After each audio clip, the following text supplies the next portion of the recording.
Welcome to the Essential Guide on one of the most high-stakes provisions in international guarantee practice, URDG 758, Article 24. Article 24 provides the strict roadmap for how a guarantor must act when faced with a non-complying demand under a guarantee. Did you know a bank can be legally forced to pay millions on a clearly flawed demand simply because of a procedural error? This is the reality of the URDG 758 Preclusion Rule. This video will explore the critical decision-making process for guarantors. By the end, you will master the 5 key steps to manage non-complying demands safely and avoid the severe penalties of the Preclusion Rule. Our roadmap today covers 5 core themes: the choice between rejecting or seeking a waiver, the perfect rejection, the 5-day clock, the Preclusion Rule, and finally, post-rejection protocols. Let's start with the first critical decision: rejecting versus seeking a waiver. When a demand is non-complying, the guarantor is not immediately forced to reject it. Article 24A provides an optional middle ground, seeking a waiver from the instructing party or the applicant. Crucially, this choice belongs entirely to the guarantor. They are not obligated to accept the waiver and can still reject the demand if they feel their own safety is at risk, such as if the applicant's financial position has weakened. For instance, a bank might reject a demand despite an applicant's waiver if they believe the applicant may not be able to pay the bank back. Next, let's explore the procedural requirements for a flawless rejection under the single notice rule. If the guarantor decides to reject, Article 24D requires a very specific communication protocol, the single notice rule. This means you only get one chance to list your reasons. The single notice must include 2 mandatory elements: a clear statement of rejection and a specific list of every single discrepancy found. Vague reasons like documents are inconsistent will not suffice. If you identify 3 errors but only list 2 in the rejection notice, you cannot use that 3rd error as a reason to reject a later corrected demand. Timing is the most rigid aspect of Article 24, governed by the 5-day clock and the without delay standard. The guarantor must send the rejection notice without delay after finding a demand is non-complying. This emphasizes that urgency is key.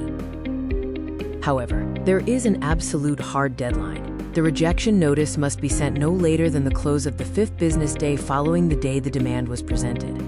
Crucially, the 5-day period is not extended just because the bank is waiting for the applicant to respond to a waiver request.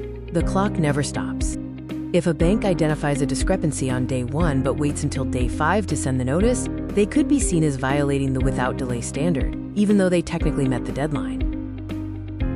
Now, let's look at the severe consequence for failing to follow these procedural rules: the Preclusion Rule. The Preclusion Rule is the sanction for any bank that fails to follow the exact procedure of Article 24, whether it's sending a late notice, providing a partial list of errors, or omitting the required statement of rejection. If a bank fails these steps, they are legally prevented from claiming the demand was non-complying in the first place.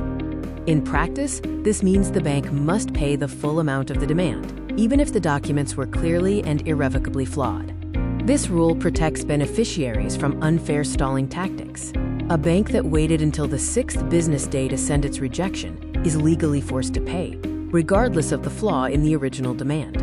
Finally, what happens after a valid rejection notice is sent? Let's cover the post-rejection protocols for documents and counter guarantees. Once a valid rejection notice has been sent, the guarantor's responsibility for the documents changes. Under Article 24G, the guarantor may return paper documents or delete electronic records without any further liability. This 5-day rule also applies to claims under counter guarantees. If a local bank claims against a counter guarantor, that counter guarantor has the same rigid 5-day window to reject the local bank's claim if it is non-complying. To successfully manage non-complying demands, here's a summary of the key takeaways from Article 24.